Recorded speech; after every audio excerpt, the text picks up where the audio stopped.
أعوذ بالله من الشيطان الرجيم بسم الله الرحمن الرحيم الحمد لله والصلاة والسلام على رسول الله. Chers téléspectateurs, c'est avec un grand plaisir qu'on se retrouve pour continuer notre cheminement vers le paradis. Dans notre dernière rencontre, nous avons parlé de la première station à atteindre pour gravir tous les étages, tous les échelons qui nous mènent, Inch'Allah, à notre objectif ultime qui est Al-Firdaus. Objectif Al-Firdaus. Et nous avons parlé de At-Taqwa. Et nous avons dit que At-Taqwa, c'est la première station, c'est le premier palier pour atteindre les autres paliers qui sont au nombre de 3. Les paliers de l'adoration, Darajat al-Ibada. Awwal daraja, Darajat At-Taqwa. Ad-Daraja al-Thaniya, Darajat al-Birr. Ad-Daraja al-Thalitha, Darajat al-Ihsan. Donc le premier palier, c'est celui de Taqwa. Le deuxième que nous allons voir aujourd'hui, c'est celui de la bienfaisance, Al-Birr. Et le troisième palier, c'est celui de Al-Ihsan, l'excellence. Et nous avons dit que At-Taqwa, c'est de se préserver, c'est de construire une sorte de rempart, de barrage qui va nous protéger du châtiment de Allah subhanahu wa ta'ala, du châtiment de Dieu. Donc, At-Taqwa, c'est la préservation, c'est Al-Wiqaya, an tahmi nafsak, an taqi nafsak min adabillahi azza wa jal. Donc, te préserver du châtiment de Dieu.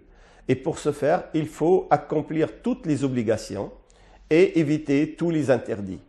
Et si vous vous rappelez bien, nous avons dit qu'en islam, les obligations ne sont pas nombreuses et les interdits non plus ne sont pas nombreux. Ce qui facilite à tout musulman, tout croyant, d'accéder facilement à cette première station, celle de At-Taqwa. Et nous avons aussi dit que si jamais, comme nous sommes des êtres humains, nous sommes faibles, il y a beaucoup de tentations, il nous arrive de commettre des fautes, il nous arrive de commettre des péchés. Allah subhanahu wa ta'ala, dans sa grande clémence et miséricorde, il nous a accordé une sorte d'ascenseur qui nous aide à gravir les échelons que nous avons perdus par notre péché. Et cet ascenseur, c'est At-Tawbah, c'est le repentir. Aujourd'hui, nous allons parler de la deuxième station, le deuxième pilier, deuxième niveau, c'est celui de Al-Birr. Al-Birr, huwa al-khayr al-kathir. Al-Birr, c'est la bienfaisance, c'est de faire le bien et faire beaucoup de bien. Et Al-Birr, en réalité, c'est une station qui est au-dessus de Taqwa et on ne peut y accéder qu'en passant par At-Taqwa. On ne peut pas prétendre atteindre la station de Al-Abrar si on n'est pas d'abord passé par la station de Al-Muttaqin. Pourquoi? Parce que si At-Taqwa consiste à juste accomplir les obligations et éviter les interdits, Al-Birr, en plus des obligations, nous allons accomplir d'autres actes facultatifs, d'autres actes surérogatoires, c'est-à-dire nawafil, des choses qui ne sont pas obligatoires, mais qui nous rapprochent de Allah subhanahu wa ta'ala en les accomplissant. Donc, Al-Birr, huwa al-iktharu min al-nawafil. Wal-nawafil, طبعا لا تقبل منطقيا إلا بعد أن تؤدي الفرائض والواجبات. Donc les choses facultatives, Allah subhanahu wa ta'ala les agrée et les accepte une fois les obligations ont été accomplies. Et le musulman ne cesse d'accomplir des actes facultatifs, surérogatoires, jusqu'à ce que Allah subhanahu wa ta'ala l'aime. Et cette station de Al-Birr, elle a en réalité deux fonctions fondamentales. La première, ces actes facultatifs. Une fois que tu as accompli tes prières obligatoires, tu vas faire An-Nawafil.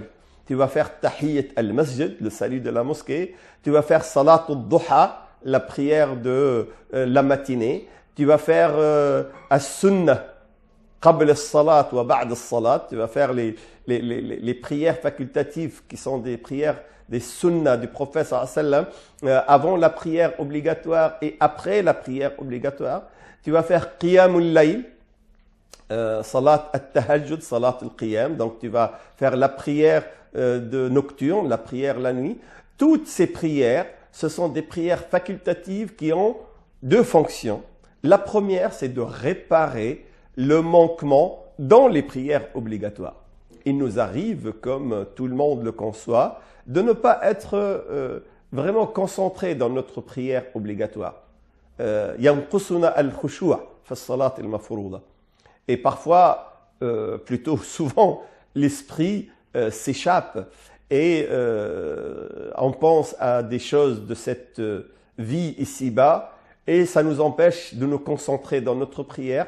Parfois, on oublie même quelle sourate nous avons récité. On oublie parfois aussi combien de rak'at nous avons accompli. Et nous avons besoin, pour ce faire, de réparer ce manquement dans l'obligation.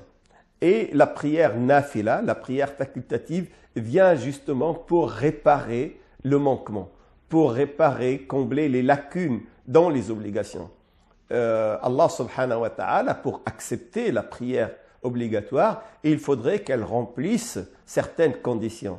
S'il y a des conditions qui n'ont pas été remplies, bien sûr, la prière n'aura pas la moyenne. Si on doit noter la prière, elle n'aura pas la moyenne parce qu'il manque la concentration, parce que peut-être nous avons oublié une rak'at, nous avons oublié une sourate, nous avons oublié une invocation. Et à ce moment-là, pour atteindre la moyenne, Allah subhanahu wa ta'ala va puiser dans nos prières facultatives pour rattraper, pour réparer le manquement dans l'obligatoire. Et c'est une mission extrêmement importante et extrêmement noble de Al-Bir, puisque Al-Bir va nous maintenir au moins dans la station de At-Taqwa, donc nous maintenir à l'intérieur même du paradis. Et quand on accomplit l'obligation de zakat, par exemple, il nous arrive de ne pas bien calculer le montant qu'on doit aux pauvres, qu'on doit aux nécessiteux, et de garder une somme parce qu'on a mal calculé, on a mal estimé, et comme ça, on n'a pas atteint la moyenne aussi pour la zakat, si jamais on imagine qu'on est noté aussi pour la zakat. Et voilà que as-sadaqa, qui est une charité, une aumône facultative, vient combler ce manquement pour que la zakat soit considérée comme complètement accomplie. Il nous arrive aussi, pendant le jeûne du mois de Ramadan, de ne pas jeûner convenablement, comme il faut. Parce que, comme vous le savez, le jeûne ne consiste pas seulement à s'abstenir de manger et de boire, mais c'est s'abstenir aussi de regarder les choses interdites, de parler avec grossièreté, avec vulgarité, d'agresser les autres, d'être désagréable avec les autres. En réalité, le jeûne, c'est un jeûne complet. Et il nous arrive de nous énerver contre quelques-uns, il nous arrive de dire des mots qui ne sont pas convenables, il nous arrive de parler à des gens d'une manière injuste, de diffamer certains, d'être injuste avec d'autres. Et à ce moment-là, on n'aura pas la moyenne non plus pour le jeûne. Et voilà que le jeûne facultatif, c'est-à-dire quand on jeûne le lundi, le jeudi, on jeûne 3 jours au milieu du mois lunaire, on jeûne les jours que le prophète sallallahu alayhi wa sallam a demandé, comme le jour de Arafat, on jeûne les jours de Muharram, on jeûne au mois de Sha'ban. Tous les jeûnes, tout as-siyam at-tatawwu'i, le jeûne facultatif, et vient pour réparer justement notre manquement dans le jeûne du mois de Ramadan. Et même pour le pèlerinage, alors qu'on n'a pas toujours l'occasion d'accomplir Al-Hajj, on le fait obligatoirement une fois seulement dans la vie lorsqu'on a les moyens.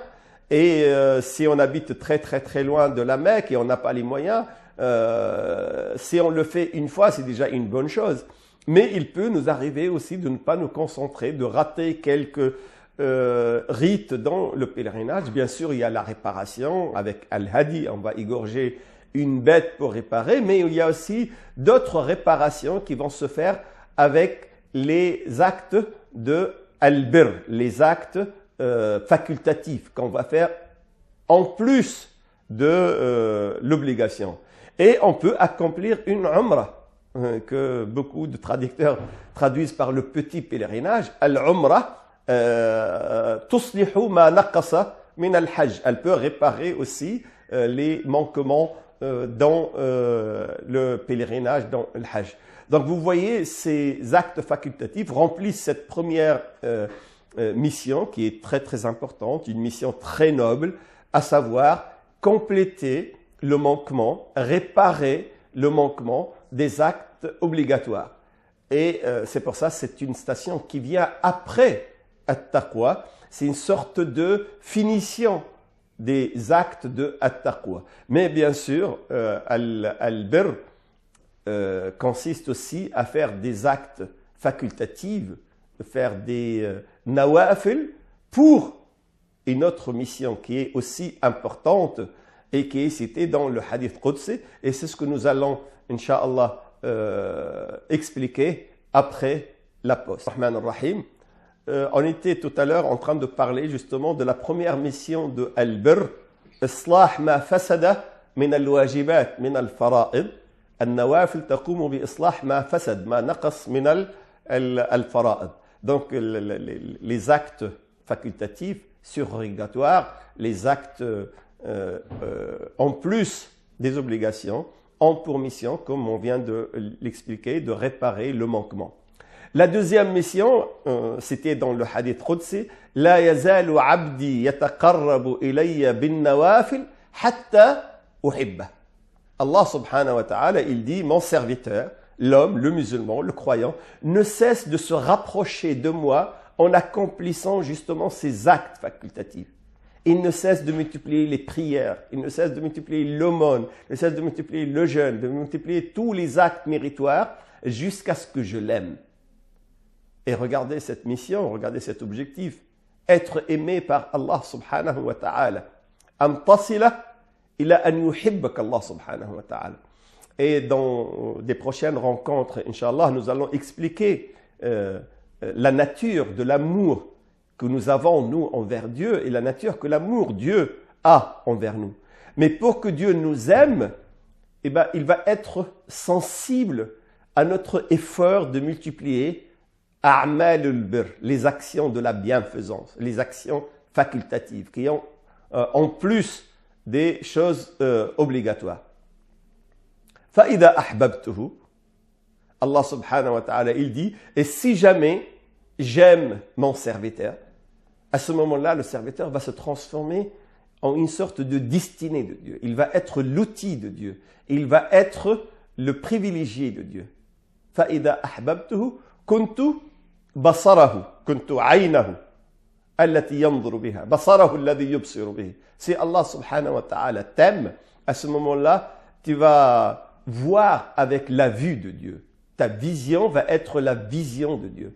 Ta vue va être la vue de Allah subhanahu wa ta'ala. Et est-ce que Allah subhanahu wa ta'ala peut voir les choses corrompues, peut voir les choses interdites, les images interdites? Bien sûr que non. Donc si tu vois avec la vue de Dieu, tu vas éviter instinctivement de regarder les choses que tu n'as pas le droit de regarder, de voir les choses que tu n'as pas à voir. Et à ce moment-là, tu vas être conforté sur ce chemin de at-taqwa et ce chemin de al-birr. وَكُنْتُ سَمْعَهُ الَّذِي يَسْمَعُ بِهِ. Et Allah subhanahu wa ta'ala, il nous dit, je deviens son ouïe, je deviens son oreille. Tu vas entendre, tu vas écouter avec l'ouïe de Allah subhanahu wa ta'ala. Et est-ce que l'ouïe d'Allah subhanahu wa ta'ala peut entendre la vulgarité, la grossièreté, le mensonge, la diffamation? Bien sûr que non.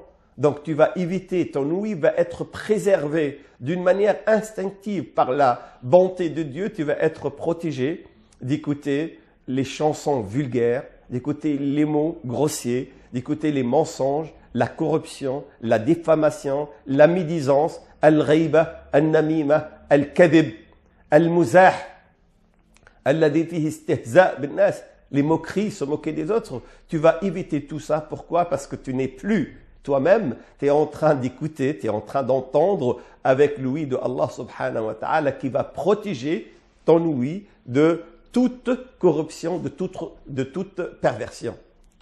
وَكُنْتُ رِجْلَهُ الَّتِي يَمْشِي بِهَا. Allah subhanahu wa ta'ala, il dit, je deviens aussi ses jambes avec lesquelles il se déplace. Et Allah subhanahu wa ta'ala ne va pas se déplacer dans les lieux de perdition. Il ne va pas se déplacer dans les lieux de péché. Tu ne vas pas passer la nuit dans des endroits interdits, dans des cabarets, dans des bars, dans des boîtes de nuit, à draguer, à corrompre, à commettre des péchés. Parce que les jambes de Allah subhanahu wa ta'ala ne t'amènent que dans des endroits convenables. Tu vas aller dans les écoles, dans les mosquées, dans les salles de prière, dans les lieux de travail, dans les lieux d'aide. Tu vas être là où Dieu veut que tu sois. Tu vas être là où tu te sentiras utile aux autres et tu ne vas pas dans les lieux qui vont te perdre, les lieux qui vont te ramener à ton stade animal de corruption, de péché et de perversion. وَكُنْتُ يَدَهُ الَّتِي يَبْطِشُ بِهَا. Et Allah subhanahu wa ta'ala, il dit, je deviens son bras avec lequel il peut se défendre, il peut frapper, il peut exécuter n'importe quelle mission. Mais quelle mission est exécutée par le bras de Dieu? Ce ne sont que les missions nobles. Le bras de Allah subhanahu wa ta'ala ne va pas frapper injustement. Le bras de Allah subhanahu wa ta'ala ne va pas voler. Le bras d'Allah subhanahu wa ta'ala ne va pas écrire un faux témoignage. Il ne va pas faire des gestes inconvenants. Donc, tes bras vont accomplir toute mission, toute action noble, toute action convenable, toute action aimée par Allah subhanahu wa ta'ala. Alors, imagine, tout ce que tu dis est conforme aux prescriptions de Dieu. Tout ce que tu entends est conforme aux prescriptions de Dieu. Tous les endroits que tu visites, là où tu vas là où Dieu aime que tu ailles. Tout ce que tu accomplis par tes mains, par tes bras, ce sont des choses, des actes que Dieu aime, que Dieu agrée. À ce moment-là, tu deviens réellement la destinée de Dieu. تصبح قدر الله سبحانه وتعالى في الأرض. Et à ce moment-là, tu deviens réellement l'outil de Dieu, donc l'adorateur de Dieu. Et à ce moment-là, tu auras accompli la mission qui a été assignée à l'homme. وَمَا خَلَقْتُ الْجِنَّ وَالْإِنسَ إِلَّا لِيَعْبُدُونَ. Puisque tu ne fais qu'adorer Allah subhanahu wa ta'ala dans tous les actes, toutes les paroles, tous les déplacements, toutes les pensées même, tous les sentiments même deviennent conformes à la loi de Allah subhanahu wa ta'ala. À ce moment-là, tu atteins ce stade ultime qui est l'objectif même de la création, celui d'adorer Allah subhanahu wa ta'ala. Tu arrives au stade de l'adoration. Ibadatullahi azza wa jal. Et tu ne peux atteindre ce stade-là qu'en faisant bien sûr tout ce qui est obligatoire, mais qu'en plus de ça, tu fais des choses qui ne sont pas nécessairement obligatoires, mais qui sont des choses facultatives. Tu marches dans la rue, tu vois des déchets, tu vois une canette, tu vois une pierre, tu vois un obstacle, tu l'enlèves. Tu l'enlèves avec, bien sûr, présent dans le cœur, dans l'esprit, que tu fais ça pour te rapprocher de Dieu. Tu fais ça, même si c'est pas ton travail, c'est le travail de la municipalité, c'est le travail, mais toi, tu veux éviter aux gens, justement, de trébucher sur cet obstacle, cette pierre. Ça peut être n'importe quelle chose qui peut aussi gâcher la beauté, le paysage. Tu vas essayer d'enlever ça. Et tu le fais dans l'esprit de plaire à Allah subhanahu wa ta'ala. Ça, c'est amalul birr. Allah subhanahu wa ta'ala te demande de répondre convenablement à quelqu'un qui va te saluer. Il dit « Assalamu alaykum ». Ce qui t'est demandé, c'est de dire « Wa alaykum assalam ». Mais si jamais tu réponds « Wa alaykum assalam » et tu rajoutes « Wa rahmatullahi wa barakat » et tu rajoutes un sourire et tu rajoutes « Kayfa haluk » comment tu vas, tu demandes de ces nouvelles « Kayfa halul awlad » « Kayfa halul ahl » « Kayfa hiya sahhatik » « Masha'Allah » « Alhamdulillah » Tu rajoutes quelque chose qui montre que tu t'intéresses à la personne. À ce moment-là, ce sont des choses facultatives. Ce sourire, ce sourire-là, c'est une aumône. Cette formule de plus pour répondre au salut, c'est une aumône. Il y a sadaqa.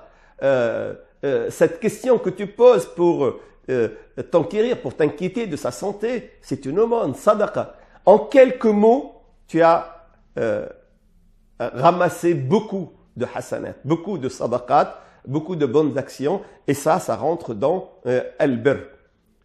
Tu te prépares pour faire la prière obligatoire, la prière de Dhuhr, tu as déjà tes ablutions, mais tu veux refaire les ablutions. Tusbih, al-wudu bil-wudu. Tu rajoutes d'autres ablutions. Et bien, pourquoi tu le fais alors que tu as déjà les ablutions? Tu le fais parce que tu veux être considéré non seulement min al-muttaqin, mais tu veux accéder à l'autre stade, min al-abrar. Tu le fais parce que tu veux gravir, monter plus haut que darajat at-taqwa, que le palier de taqwa pour atteindre le palier de al-abrar. Wa ma indallahi khayrun lil-abrar. Allah subhanahu wa ta'ala, il a promis les muttaqin des récompenses, mais il a dit que pour l'abrar, pour les bienfaisants, ils ont encore mieux. Ils ont des récompenses meilleures que celles de al-muttaqin. Et puis, au lieu d'arriver juste à la seconde même où l'imam commence la prière, tu vas arriver quelques minutes avant. Pourquoi tu pars avant? Parce que tu veux faire des nawafil. Tu veux, quand tu arrives à la mosquée, faire 2 rak'at, tahiyyat al-masjid. Tu vas faire ces 2 rak'at pour saluer la mosquée. Tu as gagné des hasanat. Tu as fait amal min a'mal al-birr. Tu as fait quelque chose qui est de la bienfaisance, qui n'est pas nécessairement obligatoire, même si c'est très recommandé par le prophète sallallahu alayhi wa sallam, mais c'est une action de al-birr. Avant la prière, tu vas faire des prières facultatives. Avant salat al-dhuhr, tu peux faire 2 rak'at ou 4 rak'at, en plus de tahiyyat al-masjid. Donc ça, c'est aussi des prières de bienfaisance.